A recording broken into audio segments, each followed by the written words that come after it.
시청자 여러분 안녕하세요. 모닝올라 시간입니다. 지난 시간에 금양 전 이사 박순혁 작가 모시고 밸류에이션 공부했습니다. 오늘은 그 속편이고요. 2차 전지 관련해서 뭐 좀 궁금한 내용들도 오늘은 좀 다뤄보겠습니다. 어서 오십시오. 예, 안녕하십니까.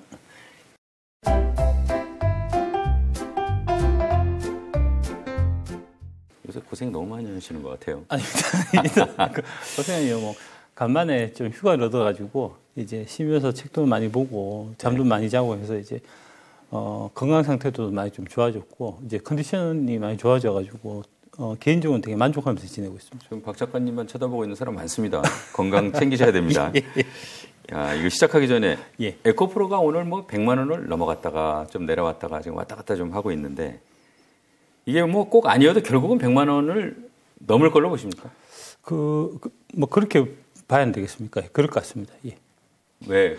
결국은 지금 이제 에코프로 같은 경우는 이제 밸류에이션이나 펀더멘탈의 문제는 지금 넘어선 거고 이제 그 수급 논리에 따라서 이제 움직이는 이제 그런 상황인데 원래 이렇게 주식이란 게 이제 인위적으로 그 상승할 주식을 이제 그 완력을 이용해 가지고 억누르다 보면 이게 그 작용 반작용에 의해 가지고 오히려 이제 원래 가야 될 주식 가격보다 더 높게 올라가는 그런 경우들이 있거든요. 지금 좀 그런 상황으로 보이고요.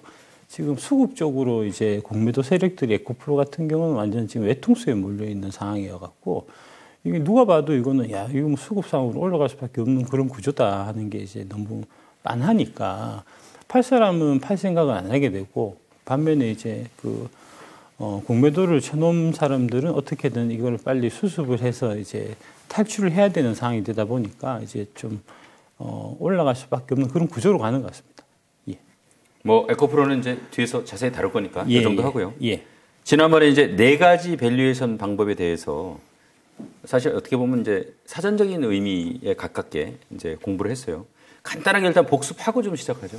예, 그렇게 하겠습니다. 일단은 이제 보통 보면은 밸류에이션 툴로 가장 많이 사용하는 게 이제 PR인데, PR로 보는 게 제 생각에서도 이제 가장 좀 뭐랄까 정답에 가깝다라고 이제 말씀드릴 수 있을 것 같고, 왜 PR이 최고의 밸류에이션 툴이냐 하면은 이게 이제 단순하면서도 가장 본질적이에요. 그러니까 일단은 첫 번째는 이제 쉽게 계산이 가능하고, 그러면서도 이제 결국은 기업 이익이라는 부분에 초점을 맞추는 이제 밸류에이션 툴이다 보니까 가장 이제 본질에 좀 근접하는 그런 형태다라고 보시면 되고, 두 번째로 이제 DCF가 사실은 가장 이제 이론적으로 보면은 정확한 이제 밸류에이션 툴인데, 다만 한 가지 문제가 이제 DCF를 사용했을 경우에는 이 회사가 이제 그 망할 때까지의 현금 흐름을 다 추정해야 된다는 이제 그런 어려움이 있어서 그게 이제 거의 불가능에 가깝기 때문에, 그래서 이제 DCF의 좀 간편법적인 느낌으로 우리가 PR을 많이 쓰는 이제 그런 형태로 보시면 되고,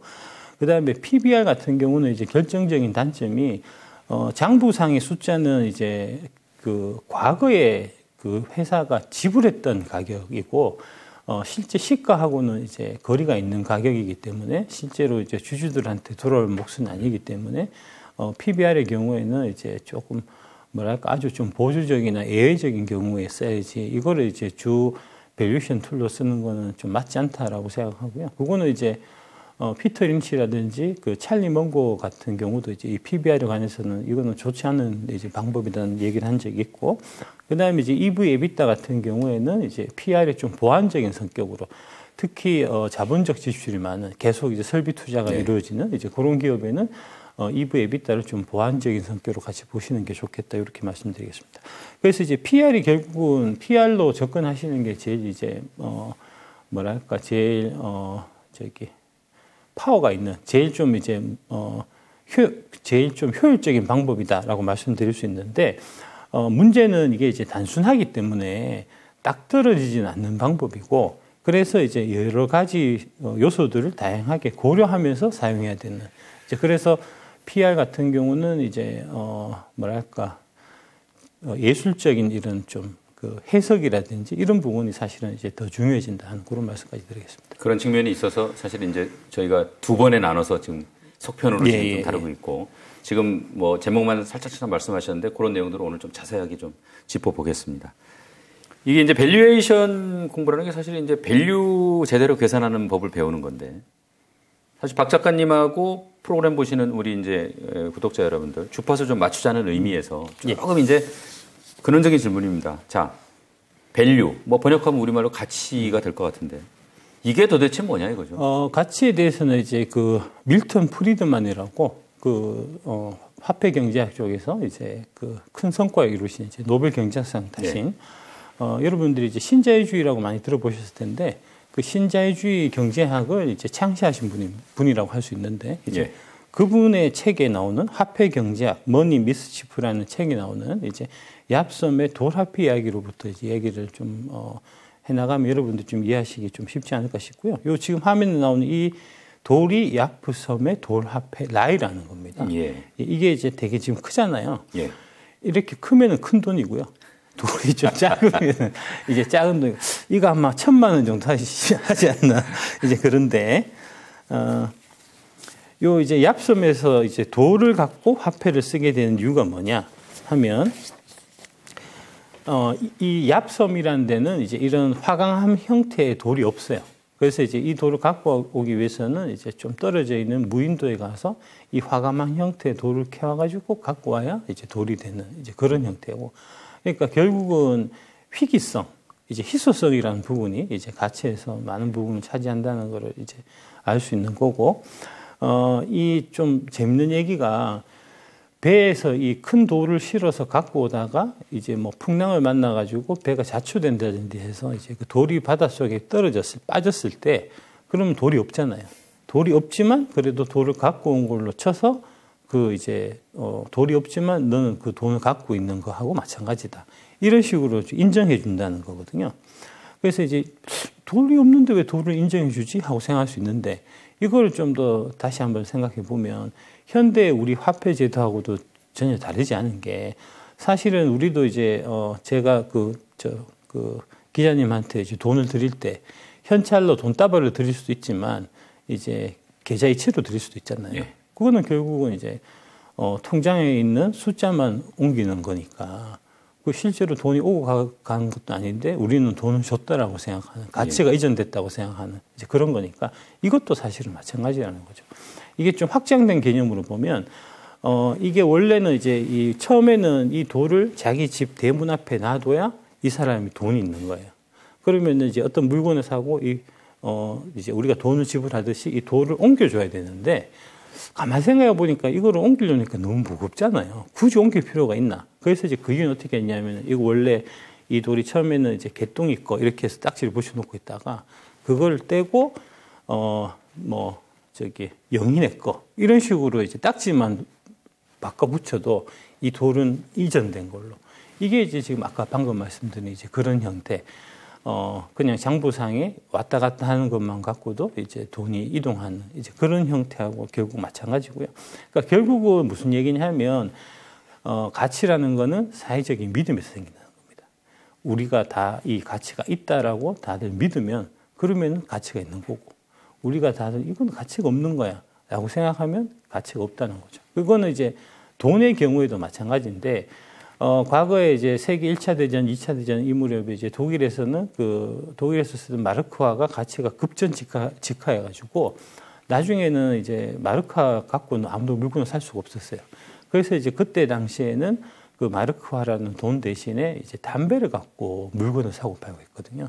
그러면은 이제 그때 당시에 사람들의 믿음은 이거 돈이라는 거는 이 화폐, 마르크라는 지폐라는 거는 이게 가치가 없는 거고 오히려 이 담배 한 개비가 가치가 있다라고 서로 생각해서 그게 이제 그 화폐로 주고받고 한 거니까 결국은 사회적 믿음에서 나온다, 가치는. 이제 그 부분이 가장 중요한 핵심이다라고 이해하시면 되겠습니다.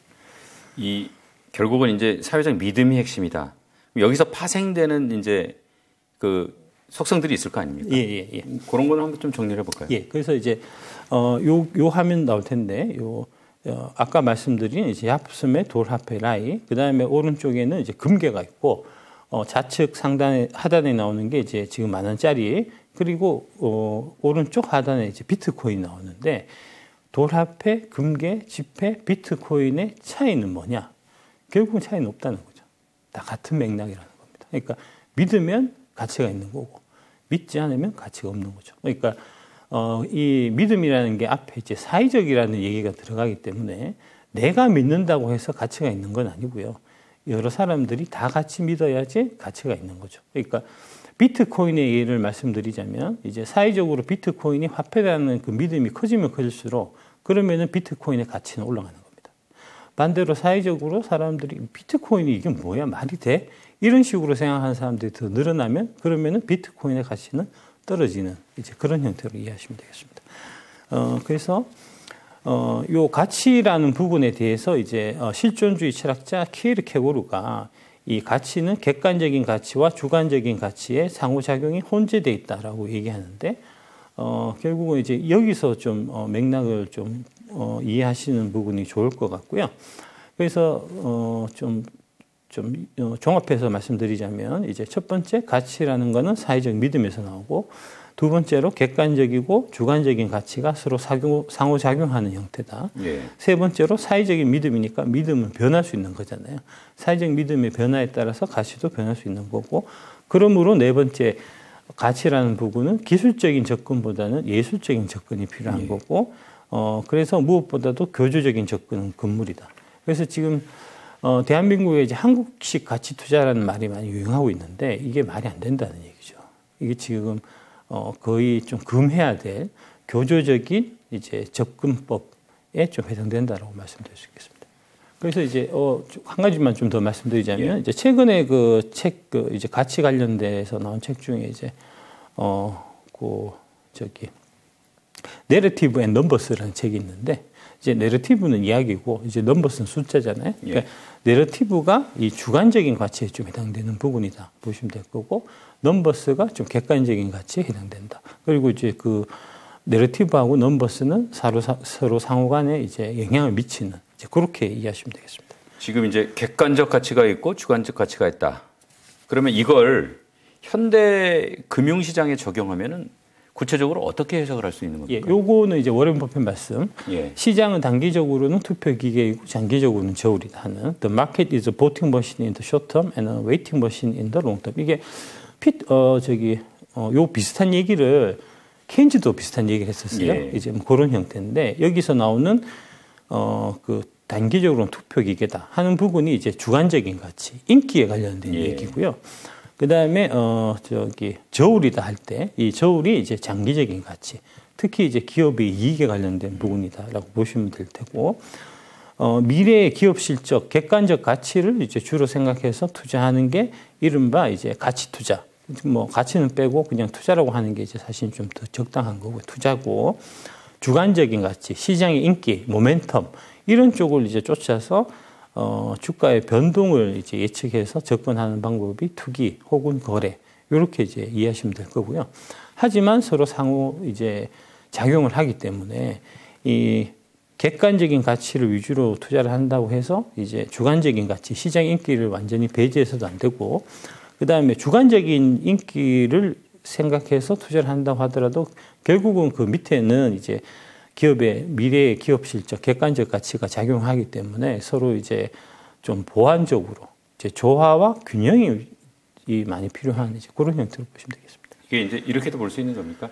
아무래도 이 객관적 가치는 긴 시간이 지나가면은 스스로 자신의 그 정체를 드러내고 그렇습니다. 그러나 주관적 가치라는 것도 이 현실의 금융시장에서 무시할 수가 없다. 그렇습니다. 예. 왜냐하면 뭐 그게 분명히 가격에 영향을 미치니까요. 예. 그러니까 그 양편을 좀 조화롭게 좀 봐야 되겠군요. 그렇습니다. 예.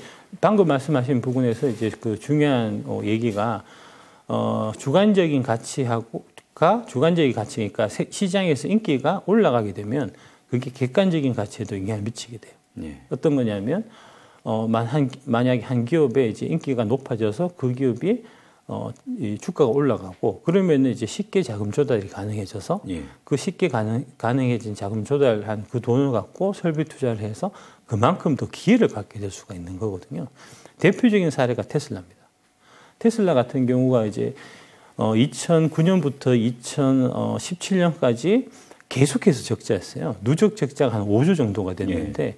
그 부분은 이제 그 누적 적자 속에서도 계속 사업을 진행해서 결국은 이제 사업을 성공적으로 이끌 수 있었던 거는 그 일론 머스크라는 개인 CEO의 이제 인기 이런 부분들이 사실 많이 작용한 거고, 네. 예. 그래서 이제 일론 머스크의 인기를 바탕으로 해서 테슬라가 아주 계속 적자를 보는 상황에서도 계속해서 이제 자금 조달이 가능했기 때문에 그 돈을 갖고 계속 기술 투자해서 지금은 이제 1,000조 원에 해당되는 이제 테슬라의 기업 가치를 실제로 숫자로 만들어낸 거니까요. 예. 그래서 서로 영향이 있는 겁니다. 서로 관계가 있는 겁니다. 그러니까 동떨어진 건 아니에요.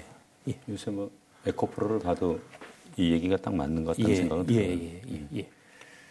작가님 앞에서 뭐 간단하게 말씀하셨지만 4가지 밸류에이션 툴 중에 가장 요긴한 방법은 역시 PER이고 이제 기업 이익에 초점을 맞추기 때문에 예측력이 좀 있다 이렇게 말씀을 하셨어요. 근데 이게 투자자들이 PER로 밸류에이션 할 때 또 흔하게 하는 실수라는 게 있잖아요. 이런 건 어떤 겁니까? 일단 이제 PER을 배우시면 가장 초심자들이 이제 그러니까 제가 항상 말씀드리는 게 아예 공부를 하지 말든지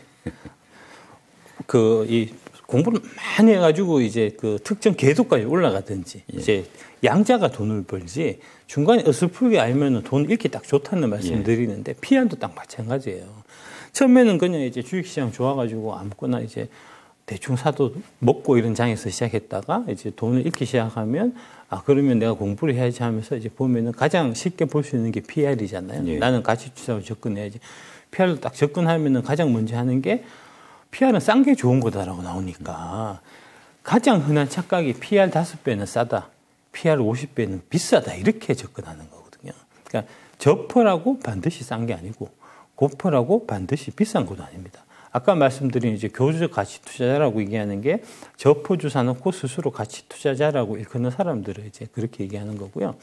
대표적인 사례가 최근 어떤 게 있었냐면 이제 작년 한 가을 정도에 우리나라의 이제 교주적 가치 투자자들이 이제 얘기했었던 주식들이 어떤 게 있었냐면 건설주, 그 다음에 증권주 이런 거였어요. 특히 이제 뭐 GS건설 같은 경우는 작년 가을 기준으로 해서 PER이 4배, 5배 이랬거든요. 그래서 이렇게 저평가됐는데 이렇게 안 올라가는 게 말이 되냐. 이런 거 사야 된다라고 얘기했거든요. 지금 어떻게 됐냐.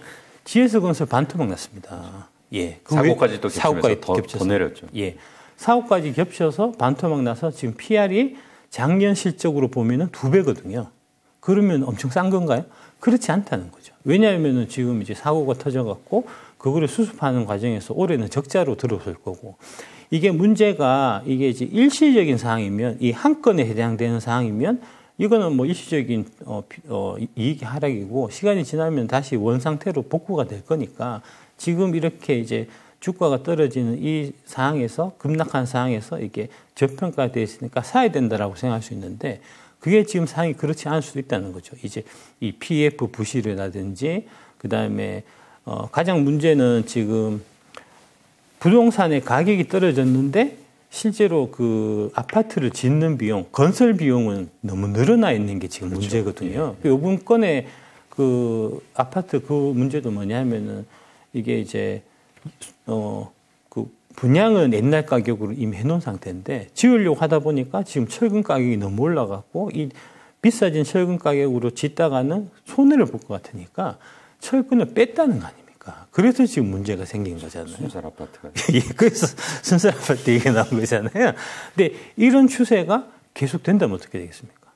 부동산 가격은 계속해서 오르지 않고 그에 비해서 건설 비용은 계속 올라간 인플레이션 때문에 그런 추세가 계속된다고 하면 이게 한두 해로 끝날 문제가 아니잖아요. 그렇죠. 그러면은 그 얘기는 즉슨 지금은 이제 PER이 2.5라고 하더라도 이게 싸지 않을 수도 있다는 얘기거든요. 연결해서 여기에 PF 대출을 많이 해준 증권사 같은 경우도 지금 다 PER이나 뭐 PBR이나 이런 밸류에이션 측면으로 보면 되게 낮은 편이거든요. 하지만 이런 거에 다 같이 엮여져 있고 물려있기 때문에 이 회사들의 주가가 싸다라고 단정 지을 수는 없는 상황이라는 얘기입니다. 뭐 GS 잠깐 말씀하셨지만 사실 이게 이제 우리가 어떤 이론을 이해할 때 뭐 적절한 사례를 살펴보면 참 이해가 쉬우니까 요즘 아주 그 고PER로 또 이렇게 대표적으로 거론되는 LG 에너지 솔루션 이 종목을 갖고 자, PER이 높으냐 낮으냐 이 문제 한번 좀 따져봤으면 좋겠어요. 예, 그러니까 이제 요거 작년에 이제 2차 전지 작년 가을 겨울에 2차 전지에 대해서 이제 여의도의 시각들이 아주 딱 부정적이었는데 예. 그 부정적인 분들이 한결같이 내놓은 논리가 고평가돼 있다, 너무 비싸다. 그러면서 이제 대표적으로 항상 얘기했던 게 LG 에너지 솔루션이에요. LG 에너지 솔루션이 PR이 175배인데 이게 말이 되냐? 이게 고평가가 아니면 뭐냐? 이런 식으로 얘기를 한 거거든요. 예. 근데 자세하게 한번 들여다보면 예. PR이 175배라고 하는 거는 이제 22년 실적을 기준으로 해서 얘기하는 거고요. 예. 이제 PR이 그때 말씀드렸듯이 이제 시가총액 당기 순이익 을 이제 시가총액으로 나눈 뭐 그런 형태인데 그렇게 보면은 좀 더 쉽게 이제 계산이 된다고 제가 말씀드렸으니까 시가총액이 135조 9천억, 당기 순이익이 22년에 7,798억이니까 나눠 보면은 175.7과 한 175배 정도가 나오거든요. 근데 이걸 기준으로 얘기한 건데 이게 문제는 뭐냐하면 투자하고 나서 주주들이 받을 이제 이익은 앞으로 벌어들일 게 중요한 거거든요.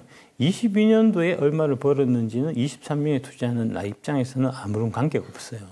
그래서 이제 23년 순이익이 더 중요한 거고, 24년, 25년, 26년 뭐 이 회사가 망할 때까지의 순이익이 나한테는 이제 다 이제 의미가 있는 건데, 근데 22년은 의미가 없거든요. 22년 이익을 갖고 175배다.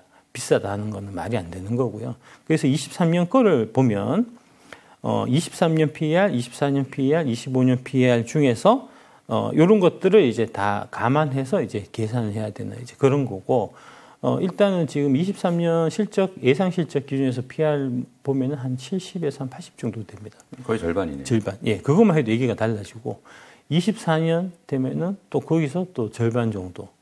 25년 되면은 또 거기서 절반 정도. 그러니까 80에서 40에서 20 이런 식으로 떨어지는 거기 때문에 이거를 갖고 반드시 비싸다라고 얘기하기는 어렵다는 거죠.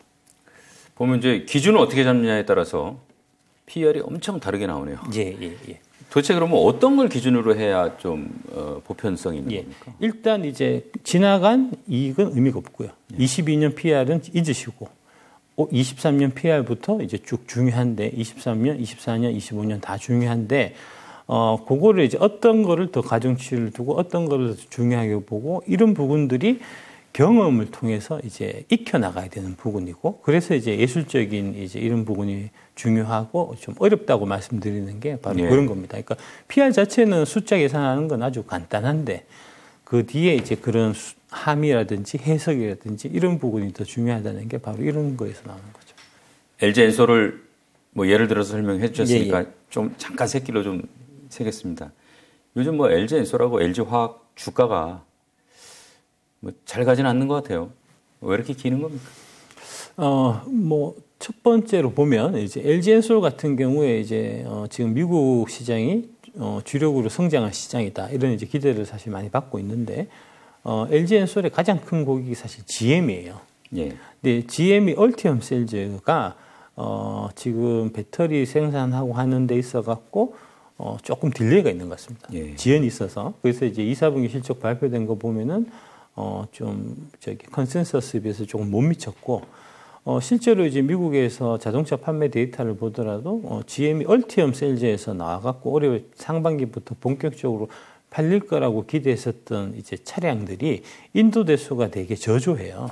그래서 이제 아마 그 문제 때문에 LG 엔솔 같은 경우는 최근 주가가 좀 지지부진했던 것 같고, 근데 뭐 그거는 시간의 문제니까 하반기에는 이제 상반기에 그 못했던 것까지 같이 해서 이제 아마 좋아지지 않겠나라고 봐서 좋을 것 같고요.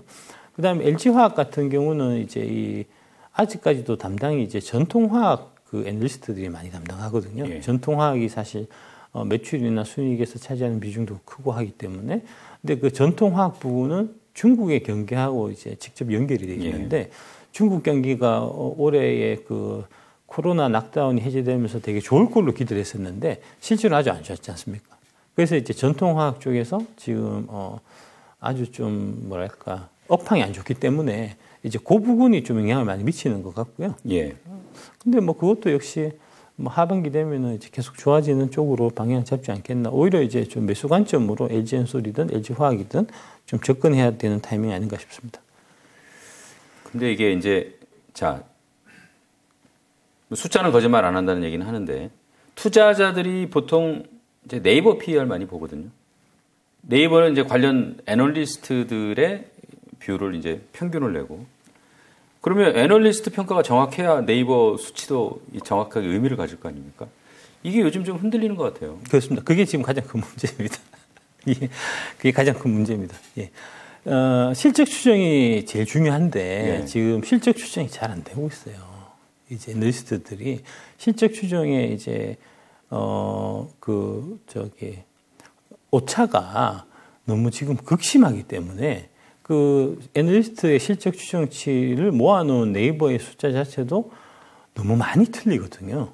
그래서 그거를 활용하시면 안 되고 스스로 사실 이제 이익을 추정해서 PR을 계산해야 되는 좀 그런 상황입니다. 상황 자체가. 근데 사실 이게 개인 투자자가 어렵죠. 좀 쉽지 않지 않습니까? 어렵죠. 현실적으로. 어렵습니다.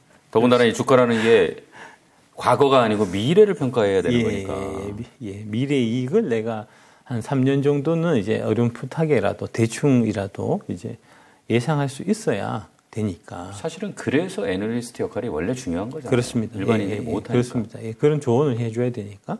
그러니까 문제가 뭐냐면은 이제 첨보라는 주식이 2차전 주식 중에서 이제 여의도 애널리스트들이 공통적으로 다 이제 한 목소리로 매수 의견을 냈던 칭찬했던 주식인데 네. 실제로 이제 1, 4분기에 실적 발표한 걸 딱 보니까 애널리스트들 평균치, 그러니까 네이버 컨센서스에 마이너스 92%가 나왔거든요.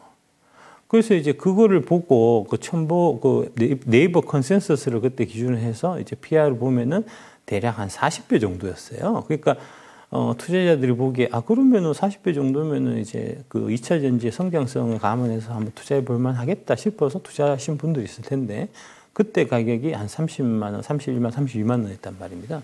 근데 실적 추정하고 딱 보니까 이게 아니잖아요. 그래서 이제 1, 4분기 실적 발표하고 그 32만 원 하던 주가가 지금 18만 원까지 떨어졌는데 그럼 그렇게 된 상황에서 네이버의 그 컨센서스를 믿고 투자한 사람들 이 한테 네이버가 이제 그 돈을 물어준 것도 아니고 그러니까요. 그 안에 들어가는 이제 다양한 그런 이제 예측치를 이제 그 원데이터를 제공했었던 애널리스트들이 돈을 물어주는 것도 아니기 때문에 결국은 실적 추정을 자기가 할 수밖에 없다는 얘기가 되는 거죠. 그래서 좀 공부를 열심히 해야 될 것 같아요. 제대로 투자를 하려면. 그렇기 때문에 투자를 한다라고 했을 때 종목을 많이 갖고 갈 수 없는 겁니다. 실적 추정할 수 있는 기업이 내가 실적 추정할 수 있는 기업의 숫자가 도대체 몇 개가 되겠습니까? 몇 개 안 되거든요. 몇 개 안 돼요. 그러다 보니까 당연히 투자라는 관점에서 접근하면은 종목이 제한될 수밖에 없고 그다음에 이제 소수의 종목을 길게 갖고 갈 수밖에 없는 거죠. 참 그 주말에 기사 보니까 요즘에 증권사 입사하면은 젊은 친구들이 애널리스트 안 하려고 한다는 거예요. 옛날에 참 인기가 좋았는데. 그게 사실은 어떻게 보면은 또 장기적으로 보면 투자자한테 미치는 영향이 그렇게 긍정적이지는 않은데요. 그렇습니다. 그렇습니다. 작가님. 말씀 쭉 들어보면 결국 PER 자체가 목적은 아니고 그걸 어떻게 해석하느냐가 결국은 핵심적으로 중요하다는 말씀인 것 같습니다. 그렇습니다. 그러니까 PER을 계산해서 그게 바로 주가로 이제 평가하는 이런 지표로 쓰시면 안 되고요. PER을 계산하는 목적을 명확하게 아셔야 되는데 결국 PER을 계산하는 목적은 내가 투자하는 기업의 이익 창출 능력에 비해 갖고 현 주가가 적정한가를 판단하기 위한 목적이고요. 그러니까 이익 창출 능력을 확인하기 위한 목적으로 PER을 보는 거지 PER 그 자체가 목적은 아니거든요. 이제 그 부분 이해하시는 게 중요하고 그래서 PER 자체가 정답은 아니고 PER의 해석과 함의가 더 중요하다. 그래서 이제 기술이 아니고 예술의 영역이다라는 말씀을 드릴 수가 있고 이게 이제 대표적인 사례가 포스코홀딩스의 사례를 제가 한번 갖고 왔는데 여기 보시면은 이제 22년 12월 그러니까 22년 4분기에 작년에 이때의 영업이익이 마이너스 4,254, 당기순이익이 마이너스 7,370, EPS가 마이너스 7,873이 나왔어요. 그래서 이제 이렇게 해서 보면 요거를 기준해서 계산해 보면은 PR은 마이너스가 될 거고, 그 다음에 전반적으로 22년 실적 기준으로 해서 이제 EPS 계산해서 PR을 계산해 봐도 PR이 많이 높아지거든요. 그러면은 이때 팔아야 되냐? 아니라는 거죠. 이 흰남노 사태가 터져갖고 이렇게 이제 적자를 보면서 주가가 떨어졌을 때 이 포스코홀딩스의 이제 주가가 21만 원이었고요. 그때가 제일 바닥이었습니다. 펀더멘탈은 뭐 큰 문제가 없었다는. 그렇습니다. 예.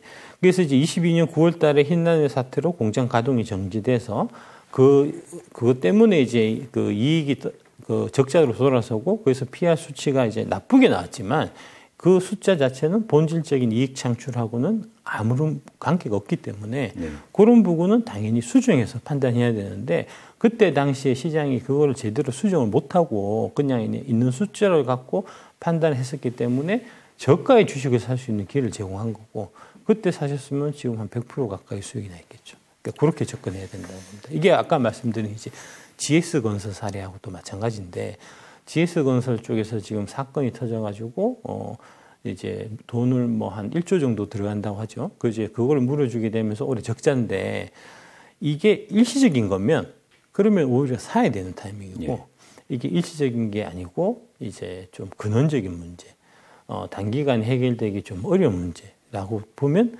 그러면 사면 안 된다는 거죠. 그러니까 그 부분을 판단하는 게 중요하다는 겁니다.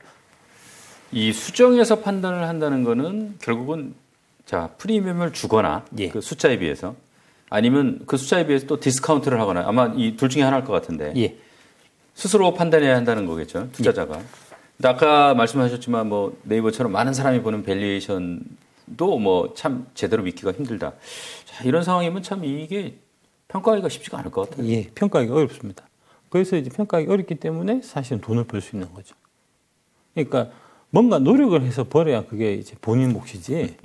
그냥 날로 먹으려면 얹히기 마련, 채하기 마련이거든요. 그러니까 주식도 사실 마찬가지입니다. 그렇게 접근하셔야 되고, DCF와 이제 PR을 갖고 다시 한번 말씀드리겠습니다. DCF에서 이제 현금 흐름, 내년의 현금 흐름, 내후년의 현금 흐름, 그 다음에 이제 N년 뒤의 현금 흐름을 다 합쳐가지고 현가화해서 할인한 게 DCF인데, 그래서 DCF가 보다 근원적인 접근이다 말씀드렸고 PR은 간편법이라서 이 여러 가지 현금 흐름 중에서 특정 시점을 이제 스냅샷을 찍어서 그걸 활용하겠다는 거거든요. 그래서 내년 거를 활용할 건지 내후년 거를 활용할 건지 뭐 3년 뒤, 5년 뒤 거를 활용할 건지 이제 그거는 각자 해야 되고 대신에 그 스냅샷이기 때문에 그 나머지 부분 그러니까 CF1을 내가 스냅샷을 찍어서 이걸 갖고 활용한다고 하면 그 뒤에 CF2부터 나머지 부분에 대한 거는 내가 수정해서 사용해야 된다는 얘기가 되거든요. 그래서 이제 프리미엄이나 디스카운트를 부여를 해야 된다는 거고 그래서 이제 적정 PR이 프리미엄을 받기 위해서는 특정 시점이 PR이 높거나 없더라도 그러니까 CF1을 기준해서 봐서 이때의 PR은 높더라도 그 다음에 CF2부터 해서 내후년 뭐 그 이후에 쭉 더 많은 돈이 들어올 걸로 예정이 돼 있다 하면은 올해 PR은 좀 높아도 관계가 없는 거고요. 반면에 올해 23년 예상 실적 기준 PR이 이제 낮아도 내후년 그 다음에 그 이후로 쭉 들어오는 돈이 계속해서 돈이 줄어든다라고 하면은 올해 예상 실적 기준에서 PR은 이제 낮아야 되는 이제 그런 거죠. 그래서 결국은 앞으로 들어올 돈이 계속해서 많아진다는 거는 이제 성장성, 특히 이익의 성장성하고 관계되어 있기 때문에 고퍼가 결국은 이제 성장하고 관계되어 있다는 얘기가 되고요. 성장성이 높으면 퍼를 높게 받는 거고 성장성이 낮으면 PR을 낮게 받아야 되는 이게 이제 가장 좀 일반적인 가장 그 핵심적인 PR 적용법이라고 보시면 되겠습니다.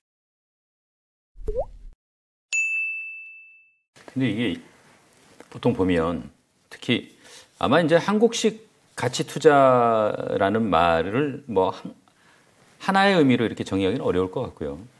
또 제대로 하신 분들도 많이 계시니까. 근데 또 상당한 오해가 있는 것도 사실인 것 같아요. 일단은 뭐 PR 싼 걸 산다. 그게 반드시 뭐 성공하리란 보장은 없는 거예요. 그렇습니다. 그건 접근이 틀린 겁니다, 사실. 그 가치 투자라고 하시는 분들이 항상 말씀하시는 게 피터 린치, 워렌 버핏이잖아요. 피터 린치, 워렌 버핏은 저퍼주를 산 적이 없어요. PR이 낮은 것부터, 그러니까 지금 한국의 가치 투자라고 얘기하시는 분들이 뭐냐 하면 PR 순대로 쭉 소팅을 해갖고 이제 그 순위를 세워가지고 PER 낮은 것부터 조사를 한단 말입니다. 그러니까 PER 5배 미만에 있는 것 중에서 좋은 주식 없냐, PER 10배 미만에서 좋은 주식 없냐, 이런 식으로 접근하거든요. 워렌 버핏, 피터 린치가 그런 식으로 접근한 적이 단 한 번도 없고요. 그런 식으로 접근하면 안 된다고 얘기했거든요. 오히려 반대로 좋은 회사를, 그러니까 성장하는 회사를 피터 린치나 워렌 버핏이나 먼저 찾고요. 찾은 다음에 그 성장성에 비해서 현재 PER이 적정하게 평가받고 있느냐 하는 식으로 접근한 거거든요. 성장이 우선, 그러니까 접근의 우선순위가 틀린 거예요. 예. 한국의 가치 투자라고 하시는 분들은 이제 PER 낮은 거를 먼저 선정해서 그 다음에 그 회사가 성장성이 더 있으면 좋겠다, 이런 느낌으로 접근한 거고, 피터 린치나 워렌 버핏 같은 경우는 성장성이 높은 주식들을 먼저 선정을 하고 그 다음에 이 성장성이 높은 주식이 과한 PER을 받고 있는 게 아니냐, 적정한 PER 수준이냐 하는 식으로 접근 자체가 완전히 다른 거죠. 그리고 워렌 버핏이나 피터 린치의 접근법이 당연히 맞는 겁니다. 그래서 이제 제가 한국에 가치 투자 하시는 분들은 교조적 가치 투자자다, 잘못 배웠다라고 말씀드리는 게 그런 이유입니다. 모든 분이 그러지는 않으실 거고, 이제 상당수 그런 분들이 있다, 이렇게 좀 이해하시면 될 것 같고. 이게 이제 PER하고 결국 성장의 함수, 이게 어떻게 보면 이제 주가 아니냐 뭐 이런 생각도 드는데, 쭉 설명 들었으니까요. 사례를 보면서 이 PER하고 성장의 이 관계가 어떻게 엎치락 뒤치락 하면서 주가가 전개가 됐는지 한번 좀 살펴보면 쉽게 이해가 될 것 같아요. 예, 요거 이제 PER의 역사에 관련돼서 말씀드릴 때 이제 SK텔레콤은 빼고 말씀드릴 수가 없습니다. 예. 한국이동통신. 예. 옛날에는 이게 이제 1990년에 4,163원에서 2000년대 이제 고점 칠 때 67만 4,759원 해서 이제 160, 200가 오른 거고요. 예. 이것 때문에 사실 우리가 PER을 알게 됐어요. 그 전에 이제 제가 이제 대한투자신탁 이제 출신을 말씀드렸는데, 대한투자신탁, 한국투자신탁이 1980년대만 해도 그때 주식형 펀드들이 있었는데 그 주식형 펀드를 운영하는 펀드 매니저들조차도 PER을 몰랐습니다. 예. PER을 알게 된 거는 이제 1990년대 들어갔고 90년대 초에 이제 자본시장을 개방하면서 외국인 투자자들이 이제 한국 주식에 투자하기 시작했는데, 예. 외국인 투자자들이 갑자기 SK, 그때는 한국이동통신을 막 미친 듯이 사는 거예요. 사갖고 막 한참 올라오고 난 다음에 얘들이 왜 이걸 이렇게 미친 듯이 사냐. 우리가 그 대한투자신탁에 저희 선배 매니저분들이 이제 조사를 해보니까, 이게 PER이라는 게 있다. PER로 보니까 그때 한국이동통신이 PER 2배, 3배 했어요. 너무 싼 거예요. 너무 쌌어요. 외국인들에 보면. 외국인들. 성장성 분명히 있는. 예. 그래서 이제 그 주식이 PER 2배, 3배여서 저퍼주로서 처음에는 시작을 했고, 그러다 플러스해서 이제 90년대, 이제 그 처음에는 휴대폰이 없다가 이게 계속 보급돼서 나중에 2000대 가면은 전 국민이 다 휴대폰을 갖게 되는 지점까지 간 거잖아요. 네. 그러면서 이제 고성장까지 같이 붙은 거니까, 원래 고성장 주면은 PER이 높아야 되는데 고성장 주인데 PER이 2배, 3배 했단 말입니다. 그런데 거기다가 매년 30%씩 계속해서 사람들이 이제 휴대폰을 하나씩 사면서, 처음에는 벽돌폰 이제 무거운 거 몇백만 원짜리 쓰다가 계속 보급되면서 이게 한국이동통신에 다 가입하다 보니까 결국 마지막에 2000대 가면은 이제 67만 4천 원까지 진짜 어마어마한 이제 상승이 나타낸 거고요. 이 마지막에 상승은 사실은 이제 계속해서 주가가 올라가다 보니까 이게 정말 좀 오버슈팅 했던 게, 이때 제가 요 담당 이제 그 통신 장비가 제 담당이어갖고 또 통신 서비스는 아니었지만 그때 이제 이 SK텔레콤 관련해서 이제 외국계 애널리스트들 이런 분들이 이제 세미나 와서 대한투자신탁에서 그때 이제 모아놓고 했던 말이 뭐냐면은, 앞으로 사람들이 다 휴대폰 갖고 영화를 볼 거다. 그럼 휴대폰 갖고 영화를 보면 SK텔레콤이 거기서 10%만 받아도 그게 돈이 얼마가 되겠냐 라고 얘기를 했었거든요. 그런 기대감까지 다 반영돼 갖고 마지막에 사실 주가가 올랐는데, 지금 보면은 그게 실제로 이제 다 사람들이 휴대폰으로 영화를 보는 시대가 되긴 됐습니다. 근데 이제 그 돈을 이제 벌어가는 거는 SK텔레콤이 아니고 넷플릭스가 된 거죠. OTT가 벌어가는 거죠. 어쨌든 그렇게 돼서 고점 친 다음에 그 다음부터 지금 한 20년 동안 SK텔레콤 재미가 없잖아요. 성장을 못해서 그렇습니다. 이제 그렇게 해서 마지막에 사람들이 다 이동통신 다 가입하고 나서 2000년대만 해도 이동통신 다 가입시키고 난 다음에 그다음에 아까 말씀드린 그 OTT를 이제 휴대폰으로 볼 때 돈을 이제 과금을 한다든지 하는 그런 형태의 사람들이 이제 수익 모델을 기대했었는데 그런 수익 모델들은 다 실패했고 결국은 이제 그 시장을 연 거는 아이폰이 등장하면서 이제 스마트폰 혁명이 일어나면서 이제 그쪽에서 사실은 돈을 벌어가는 이제 그런 형태가 된 거죠. 자, 길게 좀 설명해 주셨는데 예. 지금 증시에 이제 가장 핫한 스타 누가 뭐래도 에코프로인데 이거 너무 비싸다 아직 싸다 의견 분분합니다. 우리가 공부한 밸류에이션 기초로 해서 분석 한번 해보면 좋을 것 같아요. 예, 2022년 6월 16일 지금부터 대략 한 1년 전쯤에 예. 그때 제가 방송을 했었던 게 에코프로 30배, 에코프로 비하면 10배 간다는 방송을 제가 했었어요. 예. 이때 당시 에코프로가 가격이 7만 5천 원이었습니다. 예. 에코프로 비하면 13만 500원. 지금 에코프로가 요거 제가 작성할 당시에는 94만 천 원이었으니까 한 12.5배. 지금은 이제 100만 원 왔다 갔다 하니까 거의 한 13배 실제로 본 거고요. 예. 그 다음에 에코프로 뱀이 지금 27만 5천 원. 지금 오늘 종가 한 29만 원 정도 하니까 이제 2.5 몇 배 되겠죠. 이제 그렇게 지금 됐는데 요때 제가 댓글이 재밌는 거 있어서 제가 갖고 왔습니다. 예. 이 7만 5천 원대, 에코프로도 손해 중인데 냅둬야겠네요. 계속 냅두셨으면 진짜 대박 나셨을 것 같고, 그 밑에 분이, 그러나 주가는 배터리 IC 호언장담하고는 따로따로 갈 수도 있습니다. 라고 얘기했는데, 따로는 안 가고 제가 얘기한 대로 간 거죠. 예. 이게 사실은 그때 당시에 제가 봤을 때 에코프로가 예. 옛날에 SK텔레콤하고 똑같은 상태였어요. 이게 이제 되게 고성장하는 이제 2차 전지 산업 중에서도 사실은 성장 속도가 가장 빠른 사업을 하고 있는 회사가 에코프로였는데 PR이 3배 이랬던 것 같습니다. 그러니까 주가가 10배가 올라가죠. 그런 주식이 있는지도 몰랐잖아요. 그러니까 그때는 몰랐습니다, 사실. 예, 지금도 그렇지만 지금 올해 한 4월 달 정도에 이제 여의도 기관 쪽에서 에코프로의 고평가 논란 이런 거 있고 지금도 이제 에코프로 고평가냐 저평가냐 기사 나오면은 이제 리서치 센터에 익명을 요구하는 이제 리센터 이제 분이 너무 고평가되어 있다고 얘기하는데 그거 있을 수 없는 얘기예요. 왜냐하면 지금 에코프로는 여의도의 증권사 누구도 카바를 안 하고 있는 종목입니다. 실제로 이 회사를 분석 자체가 안 되고 있어요.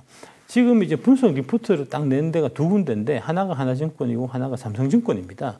하나증권 김현수 연구원 같은 경우가 제가 에코프로 좀 분석 좀 해라. 이거 진짜 회사가 좋은데 사람들이 이거 진짜 다 모르고 있다.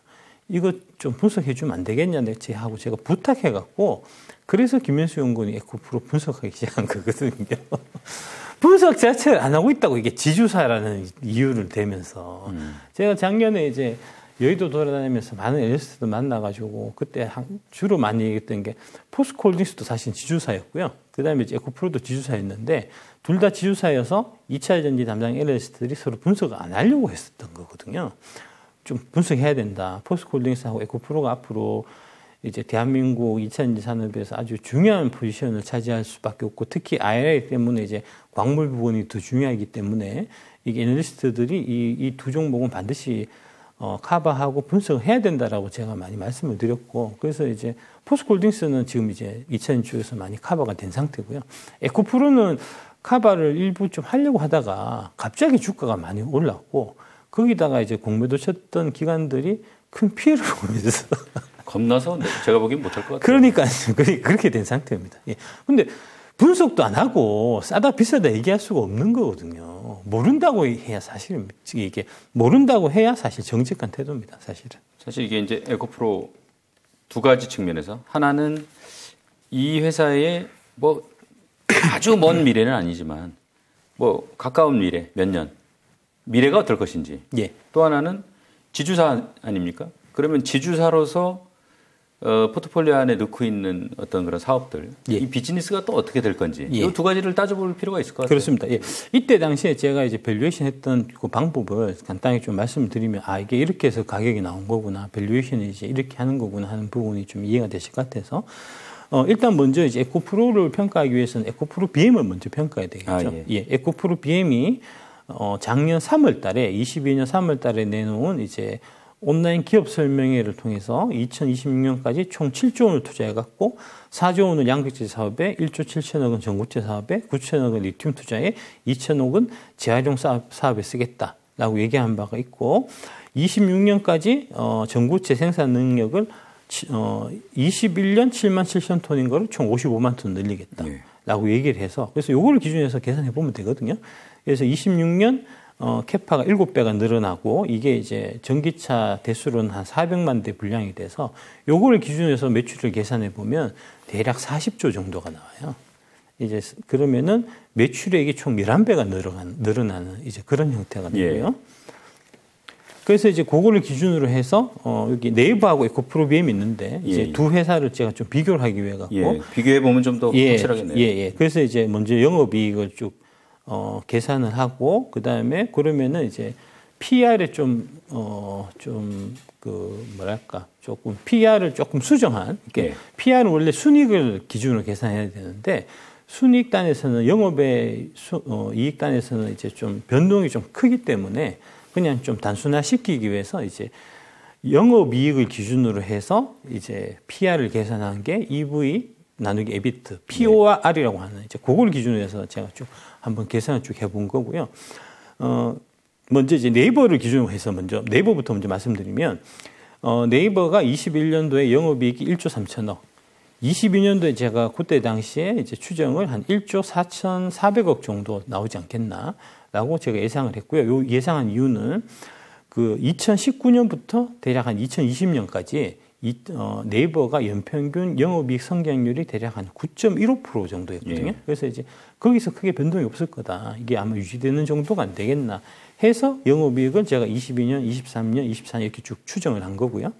그렇게 해서 보면 이제 POR, 이제 EV, EBIT, POR 개념으로 해서 보면 22년에 27배, 23년에 25, 23, 21, 19 이런 식으로 가는 거고요.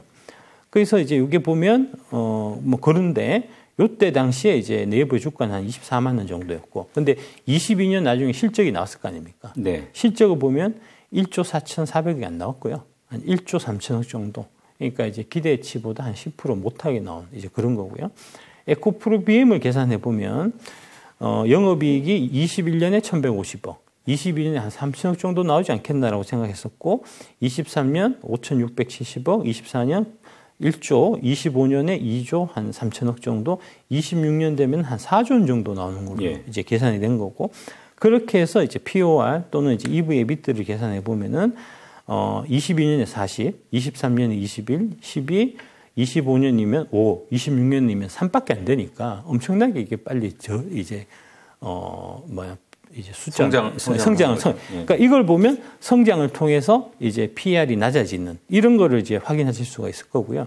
그래서 26년 가게 되면 네이버는 PR이 19고 에코프로 BM은 PR이 3이거든요. 이 기준으로 하면 당연히 에코프로 BM을 사야 되겠죠.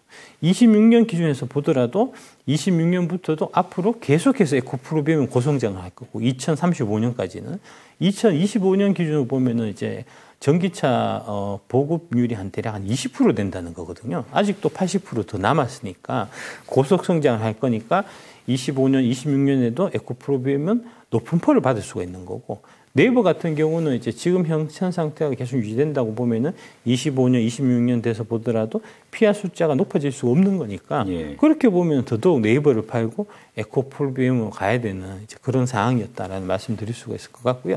근데 이제 실제로 22년도의 실적치는 3천억이 아니고 3,800억이 나왔어요. 그래서 이제 27% 예상했던 것보다 더 많이 나온 거고, 이때 주가가 13만 원이었습니다. 그러니까 당연히 에코프로 BM이 주가가 올라갈 수밖에 없었던 거고, 올라가서 지금 29만 원 가 있는 거고, 네이버가 24만 원 하던 게 지금 한 18만 원, 19만 원 하죠. 떨어질 수밖에 없었던 거죠, 당연히. 이 분석을 해보면 예측이 어느 정도까지는 가능한 거네요. 그렇습니다. 예. 그래서 이제 요 에코프로 BM에 나온 요 실적 그 추정하는 거를 기초로 해서 에코프로 밸류에이션 한번 해보면 먼저 에코프로 BM 가치를 한번 계산해야 되겠죠. 25년 기준으로 해서 이제 영업이익을 대략 한 2조 4천억 정도로 봤을 때 POR을 제가 25배를 준 겁니다. POR이 25배면은 PR은 30배를 준 거거든요. 그러니까 25년에 적정 PR이 30배 정도 될 거다라고 저는 생각한 거고, 그렇게 해서 거기다가 한 지분율이 한 50% 돼요. 그렇게 해서 계산하면은 에코프로 BM의 가치가 한 30조 원 정도가 되고, 그 다음에 그 외 자회사 가치도 한 30조 원 정도가 되지 않겠나. 그때 당시에 제가 계산 로직을 말씀드리는 겁니다. 그러니까 전구체, 수산화 리튬, 그 다음에 폐배터리 이런 것들을 다 합치면 에코프로 BM만큼의 가치는 있을 거다라고 저는 생각해서 한 30조 원 정도 이렇게 해서 이제 두 개를 합치면은 25년의 적정 기업 가치는 대략 한 60조 원이 되는 거고요. 그런데 그때 22년 6월 16일 날 당시에 시가총액이 얼마였냐면 에코프로가 2조 원이었거든요. 이거는 진짜 그때 당시에도 말이 안 됐던 겁니다. 타임머신 타고 돌아가고 싶습니다. 그래서 이게 그러면은 60조 나누기 2 하면은 30배니까 3년의 적정 상승률은 한 30배 정도 되겠다라고 이제 제가 계산해서 말씀드린 거고요.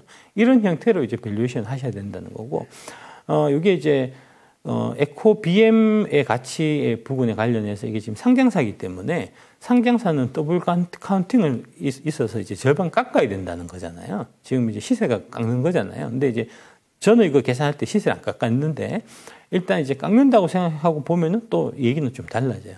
이제 그런 부분들은 이제 그때 좀 이제 적용해서 하시면 될 것 같고, 이때 그 에코프로 BM이 대략 13만 원이었으니까 한 10조, 12조 정도였는데 12조에 50%면 6조잖아요. 6조인데 이제 그 디스카운트율을 적용한다고 하면은 한 3조 정도니까 그 가치도 못 받고 있다는 겁니다. 그런 거네요. 예. 그리고 그 이외에 추가적인 사업, 전구체, 리튬 이런 사업들이 추가적으로 있었는데 이거는 정말 안 살 수가 없는 주식이었고, 그래서 제가 추천드렸고 저도 샀고 돈을 많이 벌었고, 그런데 이런 부분들을 사실은 발굴을 해서 투자자들한테 알려야 될 책임이 누구한테 있냐?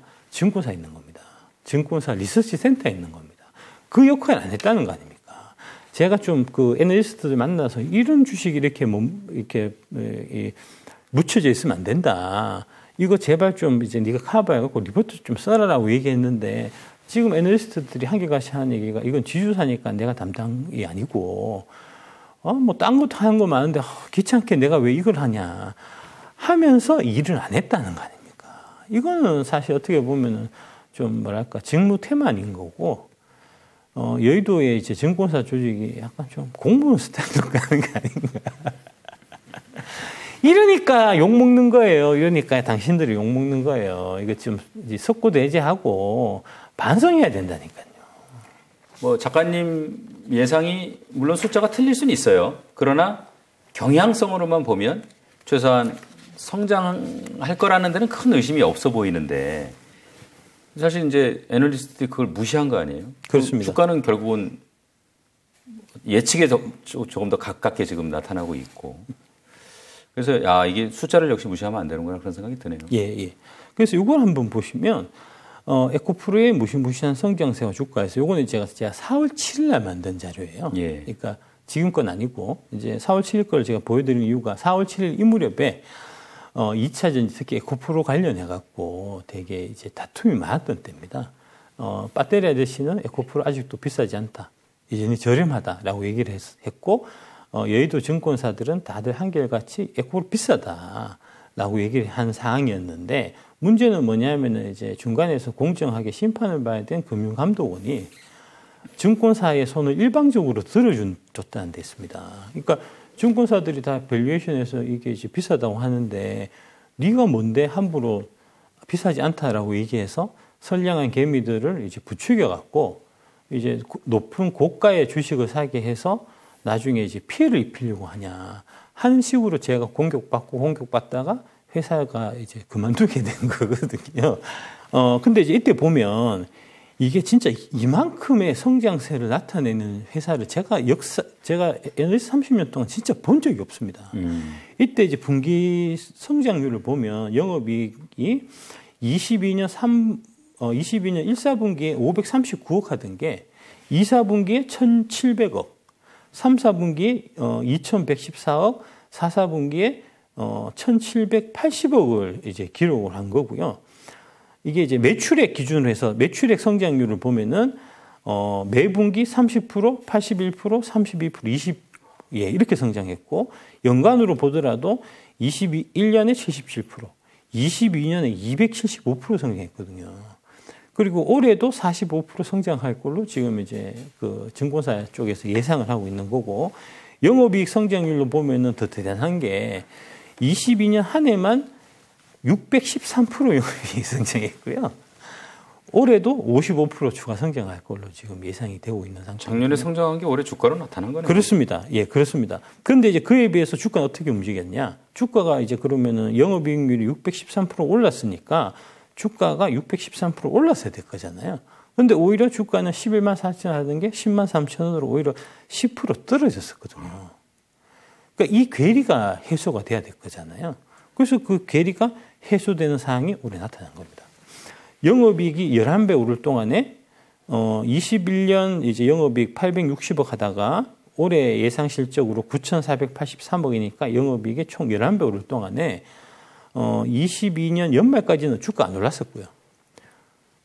요 기준으로 해서 요때 당시에 대략 한 55만, 60만 했을 것 같은데 그때 주가가 5배밖에 안 올라서 그래서 제가 한 얘기가 2배는 더 오를 것 같다. 더 올라야 된다. 그래도 실제로 올랐고요. 예. 그 이후에 실제로 오른 거니까요. 제가 맞았다는 거죠. 당신들이 대한민국 증권사들이 금융감독원이 합작해서 다 같이 틀렸다는 거죠. 그래서 이제 결국은 주가는 결국 이제 기업 이익의 함수예요. 그러니까 피터 린치가 이제 께서 하시는 말씀이 딴 거 다 볼 거 없고 딱 하나만 봐야 된다면 뭘 봐야 되냐? 기업 이익을 보라고 말씀하시거든요. 그러니까 기업 이익의 관점에서 보면 에코프로가 작년부터 지금까지 11배가 오른 게 전혀 과하지가 않은 겁니다. 기업 이익이 11배 오를 동안에 주가가 5배밖에 안 올랐다면 그것은 거품이 아니다라고 제가 주장을 했는데 반대로 증권사에서는 이제 그냥 5배 올랐다는 거에만 집착을 해서 고평가라고 주장한 거고 지금 이제 그 주장이 다 틀린 거죠. 그러면서 이제 심지어는 거기다가 무리하게 공매도까지 쳐놨다가 그거를 완력으로 이제 그 공매도 쳐놓은 포지션을 완력으로 이기려고 하다가 지금 이제 대치기를 당하고 있는 그런 상황인 거죠. 예. 결국 이제 계속 성장하고 있고 성장할 종목의 주가가 오르는 건 정상. 이익은 제자리인데 뭐 주가만 오르면 그건 거품. 이익은 줄었는데 주가는 안 떨어지고 유지되거나 심지어는 뭐 오르는 것도 또 거품. 예. 이렇게 판단하면 되겠군요. 그렇게 판단하시면 될 것 같습니다. 예, 그 대표적인 사례로 제가 이제 2가지 갖고 왔는데 이익은 제자리인데 주가만 올랐으면 그것은 거품이다. 이게 이제 네이버예요. 예. 네이버가 20년, 21년 이제 그 코로나 때 그 온택트하고 언택트 이렇게 해서 이제 언택트 붐이 불었고 어차피 사람들이 이제 코로나 때문에 밖에 못 나갈 거니까 이제 인터넷상에서 많은 것들을 이제 웹상에서 웹이나 앱상에서 많은 것들을 해결할 수밖에 없고 그럴 거면 그게 결국은 카카오나 네이버의 이제 이익으로 연결될 거다. 이게 이제 내러티브고요. 그 내러티브에 따라서 주가가 10만 4천 하다가 6만 5천 원까지 거의 한 4배 반 정도가 오른 거죠. 올랐는데 문제는 그 이후에 넘버스, 숫자가 뒷받침이 못 돼준 거예요. 네. 실제로 여기 데이터를 보시면 22년 영업이익이 1조 2천억 하던 게 21년에 1조 3천억. 22년 오히려 1조 3천억으로 줄어버렸어요. 네. 그러니까 주가가 4배가 올랐으니까 그에 따라서 기업이익도 4배가 올랐어야 정상인데 주가가 4배 오를 동안에 이익은 겨우 10% 오른 것밖에 안 됐거든요. 그래서 나중에 지나서 보니까 이거 오를 이유가 없는데 오른 거구나 해서 주가가 떨어지기 시작한 거고 지금 이제 18만 원 근처까지 가 있는 거죠.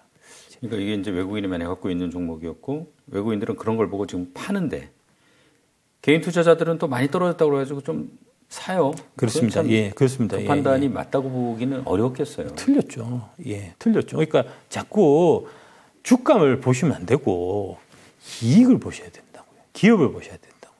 기업 이익의 함수니까 그러니까 요거하고 같이 이제 같은 맥락으로 자꾸 판단하려고 하셔야지 단순하게 주가만 많이 빠졌으니까 저가 매수 이거는 망하는 지름길입니다.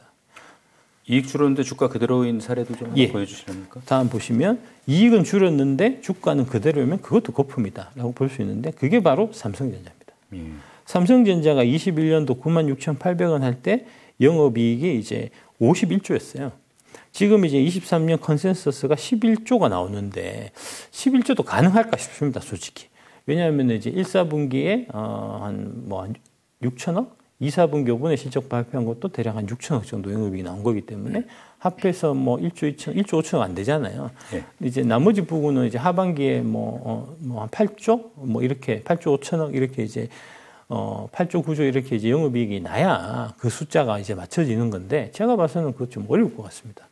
지금 실제적으로 얘기 나오는 게 이제 디램 가격이 상승세로 접어드는 게 4분기나 돼야 된다는 거거든요. 예. 그러면은 이제 2, 4분기에 6천억 정도 이익이 났지만 3, 4분기에는 이익이 2, 4분기보다 좀 더 안 좋을 가능성도 있고 회복된다고 하더라도 그렇게 회복될 룸이 많지 않아 보이는데 지금 이제 연간 11조를 예상하는 거는 제가 봐서는 조금 오바 같고 이제 그런 부분까지 다 가만히서 보면 주가가 지금 기업이익이 엄청나게 지금 많이 떨어져 있는데도 비해서 주가는 지금 현 수준이 너무 높아요. 삼성전자는.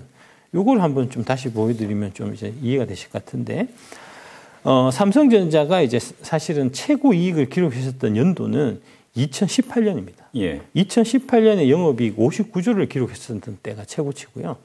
이때의 삼성전자 최고 주가가 얼마였냐면 57,000원이었어요. 그러니까 59조 사상 최고치 기록했을 때의 주가보다도 지금 거의 흑자가 안 나는 이제 아주 최악의 상황에서 주가는 오히려 더 높아요. 이거는 제가 봐서는 이제 일종의 거품에 가깝다고 봅니다. 저런 측면은 없습니까? 이게 이제 소위 말하는 시크리컬 그렇습니다. 예. 주니까 지금은 안 좋지만 오르지 않겠냐 해서 그런 기대가 반영된 측면은 있을 거 아닙니까? 그렇습니다. 그런 부분들이 이제 반영되어 있는 건데 그게 이제 사실은 좀 너무 과하게 반영되어 있는 거죠. 이거 한번 보시면 제가 이제 밸류에이션을 한번 추정을 한번 해봤는데 삼성전자 이거 좀 과정을 다 보여드리려면 너무 복잡해서 제가 결론만 말씀드리면 삼성전자가 23년 추정 PR이 대략 한 48 정도가 나오고요. 그러니까 내년에 좋아지면서 PR이 급격히 떨어져야 되잖아요. 근데 지금 내년 되더라도 이게 급격하게 좋아질 기미가 잘 안 보이는 상태거든요. 그거는 이제 전방 산업이 이게 많이 못 이끌어서 그런 거고, 그래서 24년은 대략 한 36배 정도 될 것 같고, 25년이 되더라도 한 12배 정도로 보이거든요. 25년까지 가서 PR 12배면 이거를 굳이 살 이유가 있나. 새로운 성장 동력이 생기지 않는 이상에는 삼성전자의 지금 가격은 제가 봐서는 고평가입니다. 하이닉스도 같이 제가 해봤는데, 하이닉스는 이제 23년 적자 전환 돼서 이제 올해 아마 적자가 한 10조 원 정도 규모가 될 거고요. 이 적자가 내년까지 지속될 것 같습니다. 24년에. 25년 돼서 이제 흑자로 돌아서긴 할 텐데, 그렇다고 하더라도 한 18배 정도 나와요. 하이닉스는 삼성전자에 비해서 더 고평가입니다. 이렇게 보면. 그래서 이제 삼성전자를 굳이 계속 끌고 가시겠다고 하면 제가 굳이 말리고 싶지는 않지만 SK 하이닉스를 계속 끌고 가고 싶다고 하면은 그 부분은 제가 말리고 싶습니다. 지금 이제 HBM 그다음에 챗 GPT 이런 것 때문에 이제 그 기대감, 아까 말씀드린 건 내러티브 때문에 사실 주가가 오른 건데 결국 그 내러티브는 넘버스 숫자에 의해서 뒷받침이 돼야 유지가 되는 거거든요. 그런데 그 내러티브는 챗 GPT나 이제 HBM의 내러티브는 숫자로 뒷받침되기가 어려워요. 지금 이제 SK 하이닉스가 HBM 메모리 쪽, 그러니까 그쪽 관련해갖고 매출이 2%밖에 안 된다는 거잖아요. 그러면 이제 빠르게 2%에서 4%, 8%, 16% 이제 32% 이렇게 기하급수적으로 이제 승수적으로 매년 이제 증가해야 그 HBM 메모리 사업에 이제 가치가 있는 건데 지금 현재 어떤 상황이냐면 챗 GPT가 지난 6월 달에 트래픽이 지금 감소한 걸로 나오거든요. 가입자도 안 늘고. 예. 이게 지금 계속 더블업 해도 이게 SK 하이닉스가 이 주가가 유지가 될지 말지인데 지금 더블업이 문제가 아니고 몇 달 증가하는 척 하다가 당장 6월 달 돼갖고 이게 트래픽이 줄어버리니까 이거는 원래 우리가 생각하고 있었던 내러티브하고는 완전 다른 얘기거든요. 조심하셔야 될 타이밍입니다. 특히 이제 삼성전자 하이닉스는 좀 그렇다고 치고 이게 삼성전자 하이닉스가 그런 형태로 해갖고 이제 내러티브를 막 생기면서 반도체 소부장 주주들이 올해 불을 뿜었잖아요. 그거는 제가 봐서는 진짜 빨리 팔아야 될 것 같습니다. 예. 그거는 숫자가 삼성전자 하이닉스보다 더 나쁠 수밖에 없어요. 지금 SK 하이닉스가 올해 한 해 10조 적자를 본다고 하는데 그 밑에 뭐 소부장 애들 제대로 챙겨주겠습니까? 있는 것도 다 이제 그 뭐 영업이익률 10% 줄 것도 5% 줄 거고 5% 주던 거 내가 적자인데 너도 적자야지 이렇게 될 거고 그다음에 현금으로 주던 거 어음으로 돌려줄 거고 뭐 이럴 거거든요. 지금 소부장은 빨리 파셔야 됩니다. 예, 그런 말씀드리겠습니다. 저희 이제 프로그램 진행하면서 누누이 말씀드렸지만 이 투자 판단은 본인이 하시는 거고 이 특히 뭐 반도체 놓고는 굉장히 대립되는 의견들이 있습니다. 그러니까 우리 박 작가님 의견 잘 참고하셔가지고 하여간 투자 잘 하셨으면 좋겠습니다.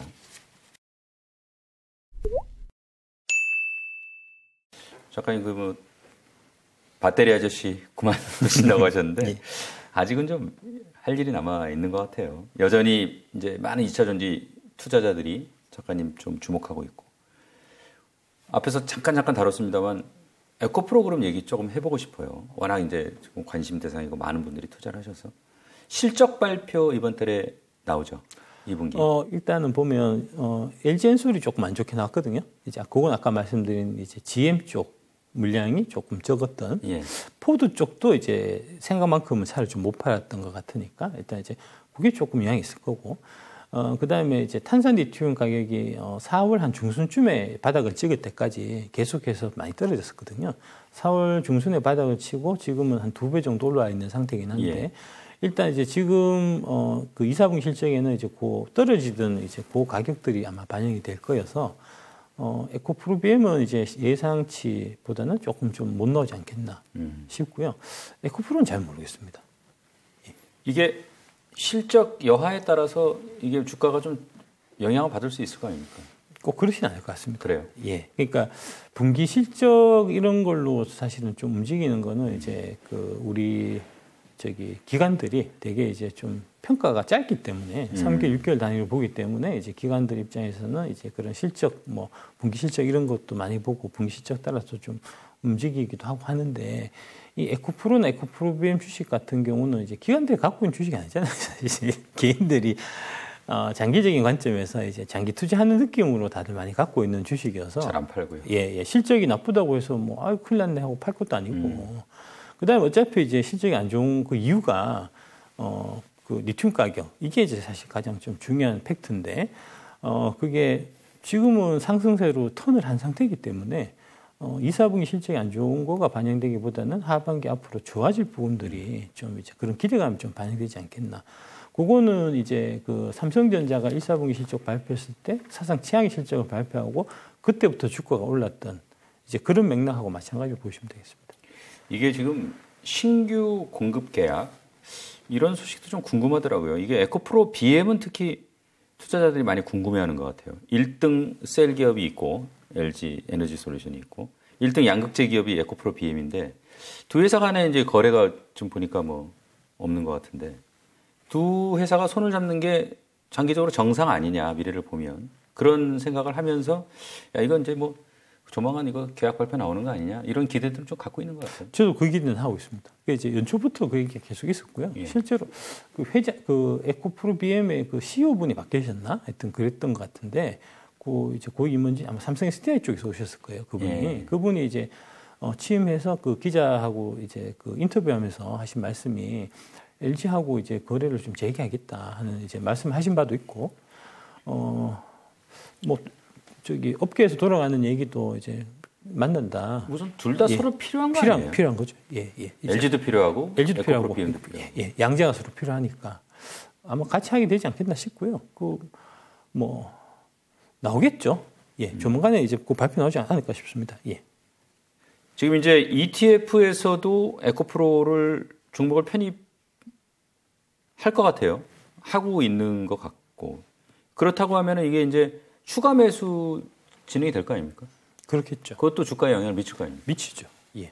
그러니까 이제 이게 공매도 쪽에서 이제 외통수에 좀 걸려 있는 게 수급적인 예. 이제 그게 바로 그 유중 하나가 바로 이런 거고요.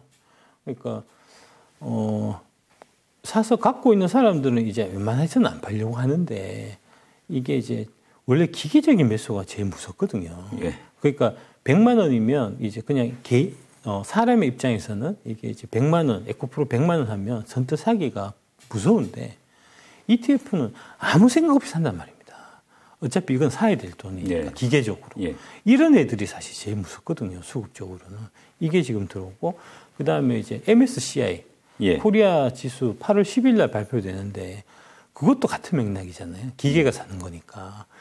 기계의 수급이 사실 이제 이 수급적으로 봐서는 제일 무서운 건데 이거 이제 에코프로 BM은 기계 수급을 2개나 갖고 있는 거고 그것도 이제 지금 당장은 좀 작고 8월 달에 들어올 거는 엄청 큰 거니까 이게 이제 공매도 쪽 입장에서는 겁이 날 수밖에 없는 상황이고 반면에 이제 매수 쪽 입장에서는 이제 좀 든든한 거죠. 뒷배가. 좀 그런 상황을 보시면 되겠습니다. 이게 지금 에코프로 같은 경우에는 외국인 지분이 지금 낮은 편이죠. 예, 아주 낮습니다. 예. 그러니까 그건 이제 확장세가 있는 거 아닙니까? 그렇습니다. 확장 가능성이. 예, 그렇습니다. 예, MS 코리아에 편입이 되면 그 다음에 외국인들이 이제 들여다보게 되거든요.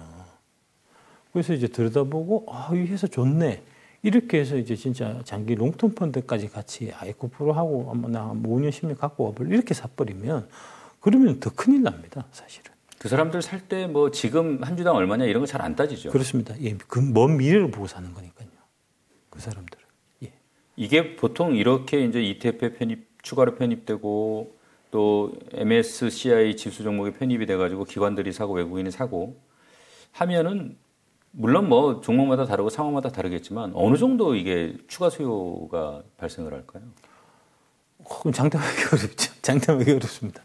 예, 몇 배 될 것 같습니다. 그러니까 이게 참 진짜 여의도 증권사 이제 리서치센터가 진짜 문제가 많은 것 중에 하나가 사실 또 이거예요.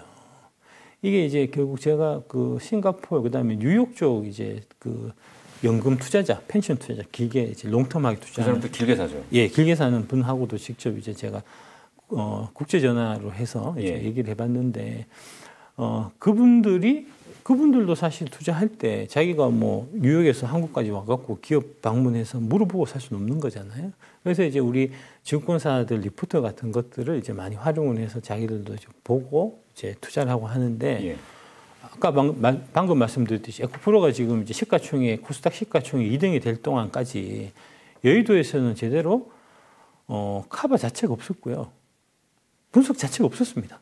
분석이 없으니까 외국인들이 당연히 안 사서 갖고 있는 거고요.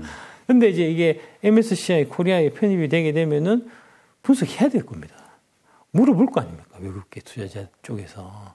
이건 누가 분석해도 분석하게 될 거고, 그러면 얘기 자체가 많이 틀려지겠죠. 이 사람들이 살 때 보통 그 시가총액 그 비율만큼 대충 맞춰서 사는 거 아닙니까? 그렇죠. 예. 그러니까 2차 전지, 한국 2차 전지 포지션을 내가 한 1조 정도 사겠다 하면은 일단 제일 큰 시가총액 비중이 큰 게 LG엔솔이니까 LG엔솔부터 삼성 XTI 이렇게 해서 쭉 이제 내려오는 거거든요. 근데 그 바스켓 안에 이제 에코프로 BM, LNF 정도는 있었지만 에코프로는 그동안 없었거든요. 예. 지금 들어간단 말입니다. 들어가게 되면 뭐라도 보긴 볼 거고 그러면 봤을 때 이것도 당연히 사야 되겠네 라는 생각을 하게 되면 그 수급이 또 늘을 수 있는 거죠. 에코프로 공매도 친 분들 잠 제대로 주무시는지 모르겠어요. 기업이 이제 잘 성장하고 개인 주주들 로열티도 또 예.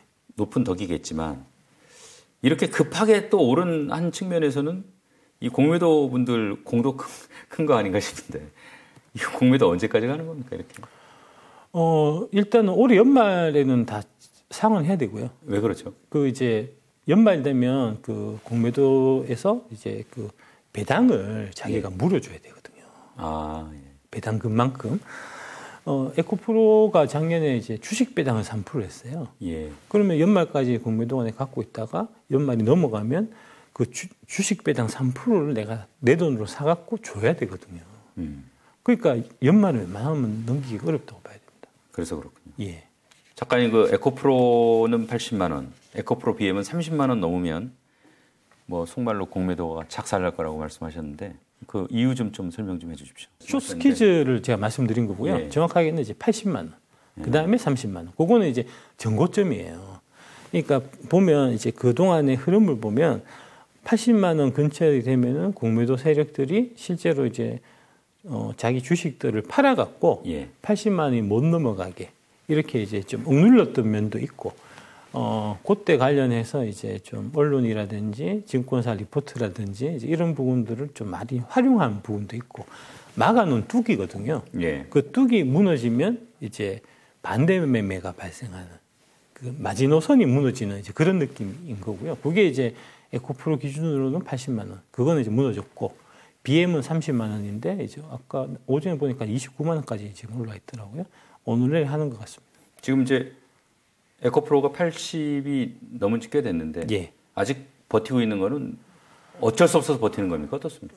아마 계속 올라가면서 자연스럽게 숏 스퀴즈가 되면서 이제 다 정리가 되는 쪽으로 지금 많이 좀 줄었어요, 에코프로는. 그러니까 최근 일주일간의 이제 공매도 동향을 보면 에코프로 BM 오히려 늘었고요.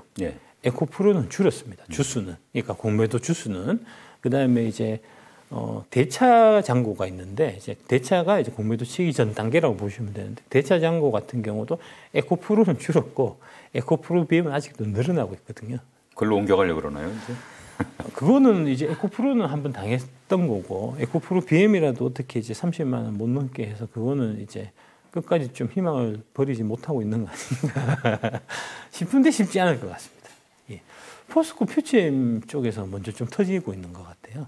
그러니까 에코프로 BM도 그렇고, 그다음에 이제 거래소 쪽에서는 포스코홀딩스, 포스코 퓨처엠 이런 쪽에서도 사실은 4월, 5월 공매도가 되게 집중됐던 종목들이거든요. 그런 것들이 지금 다 하나같이 좀 위기에 몰려 있는 그런 상황이다라고 보시면 되겠습니다. 지금 에코프로 BM하고 포스코 퓨처엠도 지금 뭐 공매도가 엄청 많은데, 이 두 종목은 앞으로 뭐 쇼커베링이나 쇼스키즈나 이런 게 나올 수 있나요? 앞으로 이게 어떻게 될 걸로 지금 예상을 하고 계세요? 에코프로의 전철을 밟게 될 것 같습니다.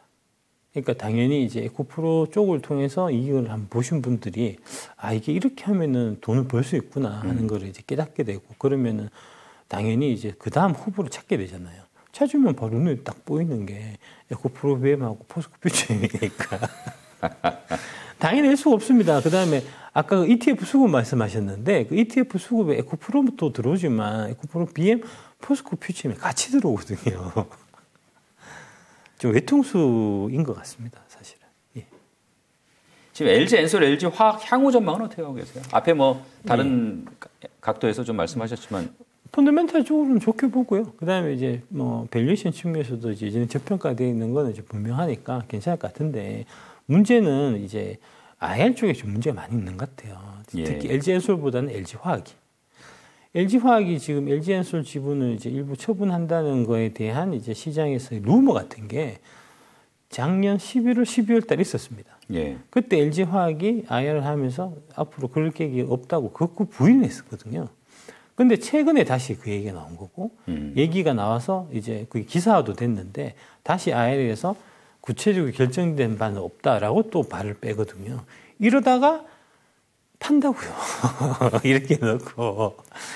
이게 이 시장하고 소통에서 가장 중요한 부분은 이제 진실하게 다가가는 신뢰죠. 신뢰가 중요한데, 지금 이제 SK 이노베이션 사태도 그렇고, 지금 이제 LG 화학도 그렇고, 그 다음에 이제 CGV 건도 그렇고, 지금 자금을 조달하는 과정에서 투자자들의 신뢰를 해치는 그런 케이스들이 많단 말입니다.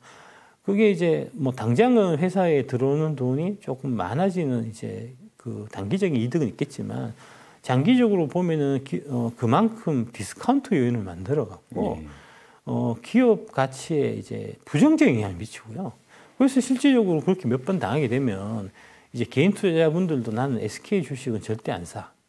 그다음에 LG그룹 주식은 거들떠도 안 봐. CJ그룹도 마찬가지야. 이런 얘기를 개인분들이 많이 하시는 것하고 마찬가지로 기관들도 그래요. 저희도 이제 옛날에 대한투자신탁 있을 때 저희 이제 본부장님이 LG 때문에 워낙 빡쳐갖고 LG그룹 주식 다 팔아라 그랬거든요. 그래서 이제 그런 부분이 있어서 보면은 이제 IR 부분들은 되게 이제 세련되고 잘하고, 그 다음에 이제 투자자들하고 소통이 좋은 그룹이 삼성입니다. 그래서 이제 삼성그룹 같은 경우는 이제 똑같은 그 이제 업종의 회사라도 만약 예를 들어서 이제 뭐 LG에 한 회사가 있고 삼성에 한 회사가 있고 이러면 삼성이 항상 PR을 더 높게 받아요. 예. 똑같은 일에 비해서.